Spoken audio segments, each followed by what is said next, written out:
স্থানীয় সময় শুক্রবার ভোরে জম্মু কাশ্মীর সীমান্তে ভারত পাকিস্তানের নিয়ন্ত্রণ রেখায় দুই দেশের সেনাদের মধ্যে গোলাগুলি হয়।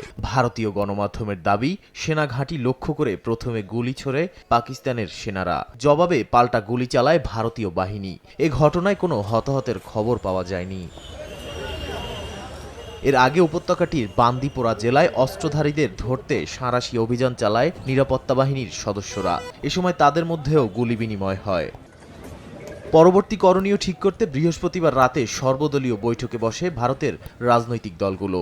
পার্লামেন্টে চলা বৈঠকে মোদির বিজেপি ছাড়াও উপস্থিত ছিল কংগ্রেস, সমাজবাদী পার্টি, আম আদমি পার্টি, আরজেডি ও শিবসেনা সহ বিভিন্ন রাজনৈতিক দলের নেতারা। এ সময় সন্ত্রাসী হামলার পাল্টা জবাবে কেন্দ্রীয় বিজেপি সরকার যেই পদক্ষেপ নেবে তাতে সমর্থন দেওয়ার কথা জানায় বিরোধী রাজনীতিবিদরা।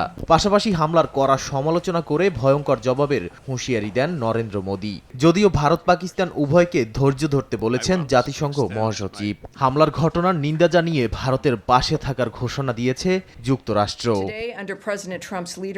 পেহেলগামে হামলায় ২৬ জন নিহতের ঘটনায় দুই দেশের সম্পর্ক তলানিতে ঠেকেছে। সীমান্ত বন্ধ, সিন্ধু পানি চুক্তি স্থগিত, কূটনীতিকদের বহিষ্কার সহ বেশ কিছু পদক্ষেপ নেয় মোদি প্রশাসন। নয়াদিল্লির এসব পদক্ষেপের পাল্টা জবাবও দেয় ইসলামাবাদ। জাতীয় নিরাপত্তা কমিটির বৈঠক শেষে ভারতের সঙ্গে সব ধরনের বাণিজ্য বন্ধের পাশাপাশি আকাশসীমা ব্যবহার নিষিদ্ধের ঘোষণা দেয় পাকিস্তান।